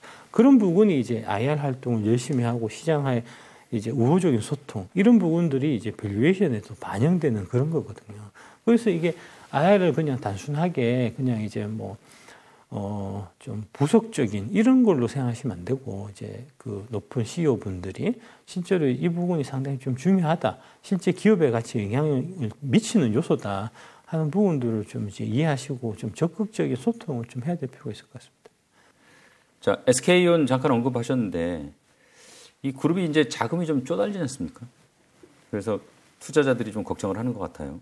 작가님은 지금 SK온이 자금 문제는 뭐 잘 해결을 할 걸로 보십니까? 어떻습니까? 지금은 이제 잘 좀 해결되는 쪽으로 가는 것 같습니다. 뭐 가시적으로 나오는 게 있습니다. 예, 가시적으로 나온 게 6월 말쯤에 이제 미국 정부에서 이제 SK하고 포드하고 합작사 글로벌 SK라는 이제 그 배터리 제조사 이제 50도 50으로 한 그게 있는데 거기에 12조 원의 정책 자금을 지원해 주기로 했어요. 뭐 대출해 주는 겁니까? 대출입니다. 예, 대출인데 이제 장기 저리 대출이니까 너무너무 좋은 거고요. 그게 이제 12조면 엄청 큰 돈이잖아요. 그럼 그 돈이면 이제 그 공장 짓는 건 다 해결되는 건가요? 예. 깔끔하게 해결되는 거죠. 12조 원이면 이제 120기가와트씩 공장을 지을 수 있는 거니까 연간 한 120만 대에 이제 한 150만 대 차량을 생산할 수 있는 이제 배터리 공장을 지을 수 있게 되는 거거든요. 그 부분이 이제 해결이 됐고 추가적으로 이제 올해 초부터 해서 계속 이제 유상증자하고 뭐 그 자금 확보를 위해서 활동 많이 했었어요. 그래서 이제 SK온이 지금 토탈 시제를 이제 현금을 한 25조 원 정도 확보했다고 하니까 SK온의 이제 자금 문제는 지금 사실 해결이 된 거고 그다음에 LG 쪽에서도 좀 좋은 소식이 있었는데 캐나다 쪽에서 이제 그 정부가 LG 공장, LG가 이제 스텔란티스하고 합작 공장을 짓는데 그게 이제 처음에 얘기했던 거 이제 그 얘기했던 혜택을 안 준다고 그래갖고 캐나다 정부, 주정부하고 LG 간에 조금 이제 다툼이 있었어요. 그래서 이제 LG가 공장 짓다가 못 짓겠다 해서 이제 강수를 뒀어요. 두 달 동안 버텼는데 그게 이제 최근에 결국 받기로 14조 원인가 15조 원인가 했던 것 같습니다. 그래서 이제 그거 이제 큰 돈을 또 받기로 해갖고 LG도 지금 이제 자금 문제를 잘 해결해 나가고 있고요. 그래서 이제 이거를 좀 투자 아이디어로 좀 연결해 보면 결국은 지금 보면은 2차 전지 장비주를 한번 좀 주목해 보셔야 될 때가 아닌가. 공장 계속 지으니까. 공장을 지으니까. 예, 실제로 이제 앞으로 공장 많이 지으면은 2차 전지 장비가 좋을 거다는 얘기는 있었지만 계속해서 펀딩 문제에 걸려갖고 실제로 발주를 못 하고 있었거든요. 근데 이제 지금 돈 땡겨는 거잖아요. 돈 땡겨갖고 이제 발주 들어갈 테니까 실질적으로 그 이제 장비 업체들이 장기 공급 계약이나 장비를 이제 공급하는 계약이나 이런 실적 같은 부분들이 이제 드디어 숫자로 나타날 수 있는 이제 시점이 된 거니까 장비 쪽도 좀 관심을 가져볼 만한 타이밍이 아닌가 싶습니다.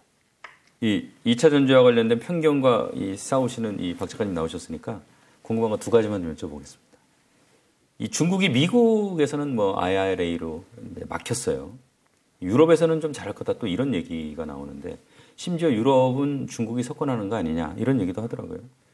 이건 뭐 가능성 있는 전망입니까? 어떻습니까? 가능성이 전혀 없는 전망이고요. 그 이상한 사람들이 왜 중국 그 공산당의 나팔수 역할을 자진해서 하는지 저는 진짜 이해를 못 하겠습니다. 여기 이제 표를 한번 보시면서 제가 설명을 드릴 텐데 이 표 자체가 사실은 이 표가 들어가 있는 기사는 그 유럽 시장을 이제 중국 배터리들이 좀 장악한다는 이제 그런 내용의 기사예요. 그런데 이제 그 안에 표를 들여다보면 내용이 전혀 그렇지 않거든요. 기사 따로 표 따로. 예.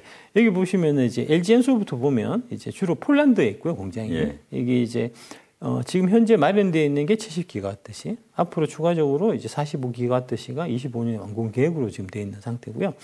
이게 최초는 2016년부터 시작된 겁니다. 이게 이제 2차 전지 쪽 배터리 공장은 이제 완공된 다음에 바로 물건이 나오는 게 아니고 수율 확보하는 과정에 이제 최소한 3, 4년 정도는 걸리기 때문에 만약에 2016년 이렇게 이제 완공된 공장이면 지금 거기는 물건이 나오는 거지만 2021년, 22년 공장이면 완공된 공장이면 지금 물건이 아직 안 나오는 상태라는 얘기거든요. 그러니까 이제 그런 3, 4년의 이제 딜레이가 있다는 걸 좀 감안해서 보셔야 될 것 같고, SK온이 이제 헝가리 쪽에 2020년 1월 달에 이제 7.5기가와트씩 했고, 뭐 9, 7 이렇게 이제 완공하고 가동하고 완공할 계획이 있고, 그 다음에 이제 이반차라는 데에 60기가와트시를 24년, 28년 완공 계획으로 갖고 있고요.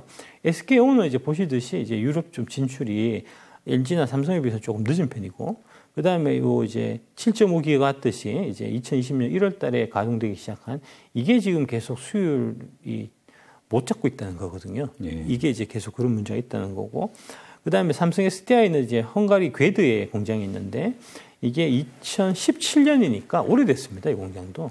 이제 30기가와트시 21년 1월 달에 이제 추가로 해서 총 30기가와트시 공장을 갖고 있고 제대로 생산이 되고 있고, 그에 비해서 CATL은 지금 유럽에 공장이 없어요. 하나도 없습니다. 하나도 없습니다. 하나도 없는데 지금 마치 있는 것처럼 팽팽 돌아가는 것처럼 사람들을 이제 헷갈리게 하는 형태의 기사나 그다음에 보도 같은 것들이 사실 쏟아지는 거거든요. 23년 완공 목표로 해서 독일에 8기가와트시, 되게 규모가 작은 겁니다. 8기가와트시는. 당연하죠. 이제 해외에는 처음 진출하기 때문에 처음부터 되게 큰 거를 지었다가는 회사가 이제 휘청휘청할 수가 있기 때문에, 그래서 이제 처음 약간 좀 시범적으로 좀 그런 느낌으로 해서 조금 작은 규모로 한번 지어보는 거고요. 그게 올해 완공 목표입니다. 아직까지는 없어요. 이게 통상 완공하고 수율 잡는데 대충 한 3년에서 4년 잡아야 양산으로 들어가는 거죠? 그렇습니다. 예. 그러면은 이제 23년이면 26년, 27년 돼야지 유럽에서 중국 배터리가 나온다는 거고요. 그 다음에 이제 규모가 큰 거는 지금 이제 헝가리 데브레첸에 100기가와트시 공장을 짓고 있는 게, 지으려고 하는 게, 짓고 있는 것도 아니고, 지으려고 지금 터 닦고 있는 게 있는데, 이게 지금 표에는 25년 8월 완공 계획이라고 이제 적혀져 있는데, 이거는 잘못되어 있는 거고요. 그 기사 본문에도 보면 28년 완공이라고 되어 있어요. 28년 완공 목표고요. 한참 남았습니다. 그러면 여기서 3, 4년 더 하면 2031년, 32년 되는 거예요. 그럼 10년 있어야 이제 나온다는 얘기예요. 그것도 잘 됐을 그렇습니다. 경우에. 그거를 지금 걱정하라고 하는 거니까 이거는 진짜 심각하게 중국 쪽에 편향된 보도인 거고요. 유럽은 환경 기준이 되게 엄격하기 때문에 그런 기준들을 이제 충족시킬 수, 우리나라야 뭐 우리나라에서도 이제 공장 짓고 하는 부분은 환경 규정이 되게 엄격하고 해서 유럽으로 넘어가서 짓는다고 할 때 크게 이제 변경할 부분이 많이 없지만 중국은 얘기가 아예 다르거든요. 그래서 이제 지금 헝가리 쪽의 시민단체들 이제 이런 쪽에서 그 환경 평가나 이런 부분이 지금 소홀히 된 상태에서 이제 좀 밀어붙이기 식으로 환경을 오염시키면서 공장을 짓고 있다 하는 지금 이제 반대 여론이 많이 일어나서 그 공장 자체도 지금 이제 텃닦게 하는 중인데. 그때 지을 수 있을지 모르겠네요. 그렇습니다. 예, 진척이 지금 잘 안 나가는 상태입니다. 근데 이게 중국은 사실은 이제 뭐 이 배터리 얘기 나와서 드리는 말씀이지만 경제 통계 같은 것도 사실 이제 신뢰성이 조금 문제가 있고. 얼마 전에 보니까 뭐 전기차 그냥 가득 싸놓은 그 사진이 있던데. 이게 아파트도 안 사는데 지어놓은 아파트가 뭐 거의 1억 채 육박한다고 그러는데 차도 그런 겁니까? 요거 한번 보시면 여기 이제 바로 요거 말씀하시는 건데 이게 BRD 전기차인데 이게 이제 수천 대가 산 골짜기에 버려져 있다는 거거든요. 팔려고 대기하는 건 아니고요. 배터리는 다 빼놓은 상태에서. 이게 이제 왜 이런 일이 생기냐면 다른 전 세계 모든 나라에서 이제 전기차 보조금은 당연히 소비자한테 지급합니다. 차를 구매한 사람들한테. 중국만 유독 전기차 제조사한테 줘요. 그래서 보조금을 받을 목적으로 차를 대충 만들어 갖고 보조금만 받고 차는 갖다 버리는 겁니다. 이게 BRD 모습이고요. 이 배터리가 차지하는 원가가 워낙 높으니까 가능할 수도 있겠네요. 이게 BRD가 그렇게 지금 된 거고요. 그 다음에 여기 조금 추가적인 거는 좀 디테일한 부분인데, 중국 공산당 정부, 중국 사람들이 대체적으로 이제 위신과 체면을 되게 중요하게 생각하는 사람들입니다. 그래서 이제 BRD가 테슬라를 이겨야 돼요. 그럼 BRD한테 너네가 얼마만큼 만들어갖고 이번에 테슬라 연간 판매 대수를 한번 이겨보자 라고 지시를 하면 BRD는 지켜야 되거든요.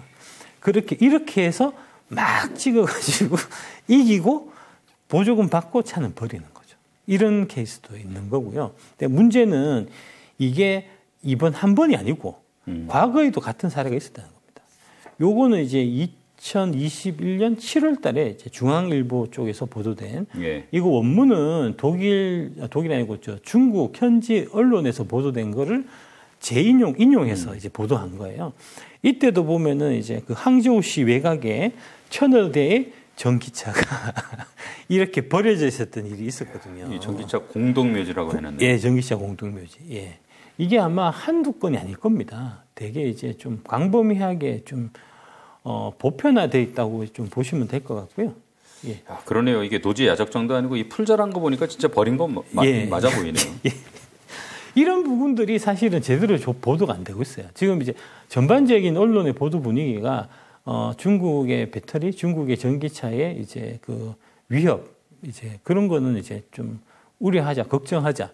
이런 거는 이제 그런 왁구는 잘 보도가 되는 반면에 그 반대되는 쪽, 중국 전기차의 지금 이제 안 좋은 상황이나 중국 배터리 산업의 좀 이제 모순점, 이런 거 같은 부분들은 극구 보도가 잘 안 되고 있단 말입니다. 이거는 이제 한국의 언론 지형에도 좀 심각한 문제가 있는 거라고 저는 생각하고 있습니다. 이제 하나 남은 게 예. 전고체 배터리 관련해서 예. 최근에 뭐 국내 기업들 중에서도 이렇게 좀 오른 주식들이 있는 것 같아요.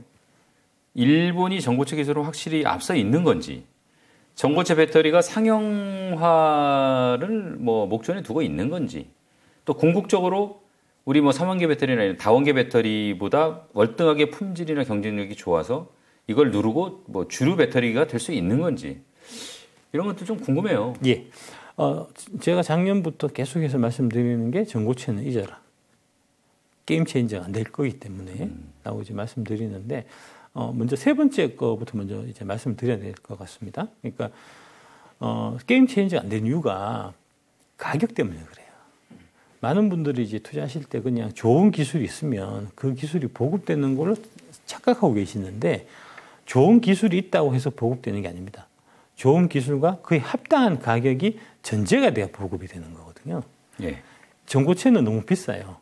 만들 수는 있을 것 같은데 나중에 다 만들게 된다고 하더라도 가격이 너무 비싸서 소비자의 선택을 받기가 어렵습니다.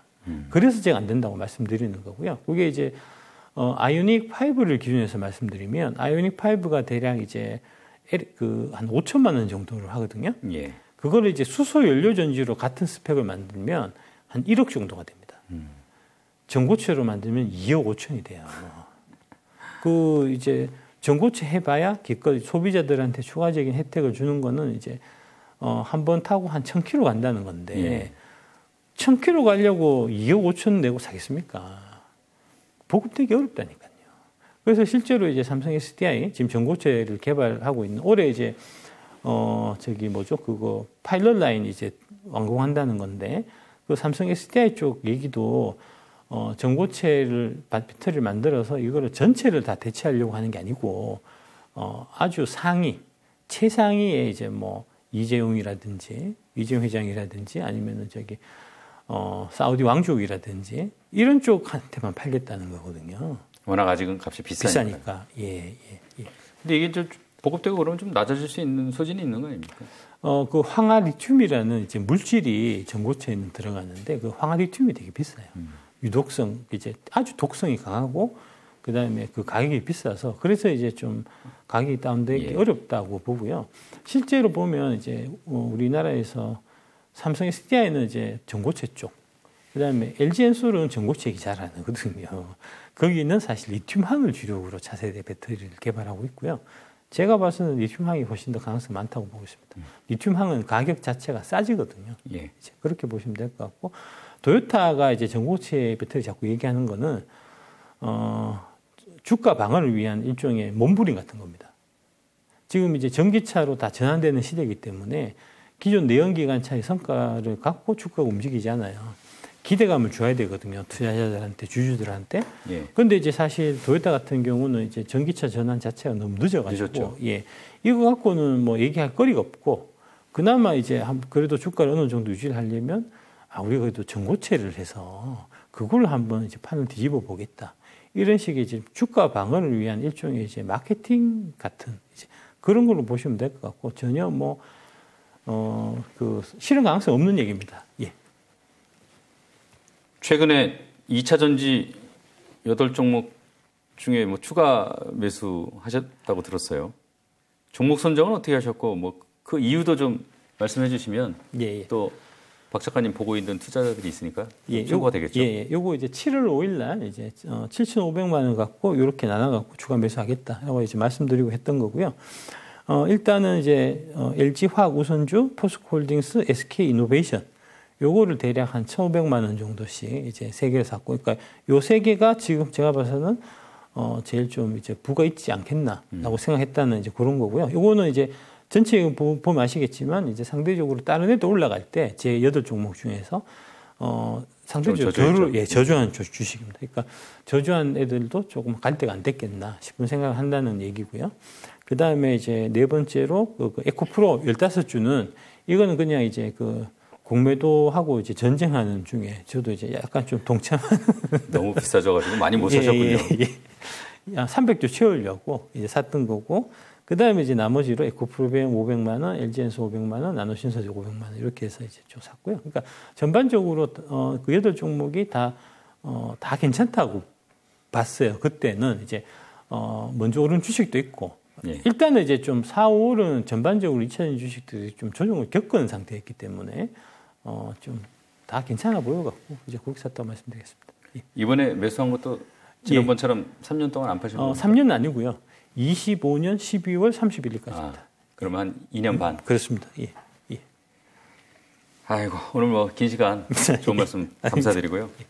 조만간 또 초대하겠습니다. 네, 앞으로 또 더 좋은 그 이제 내용을 갖고 찾아오도록 하겠습니다. 고맙습니다. 네, 감사합니다.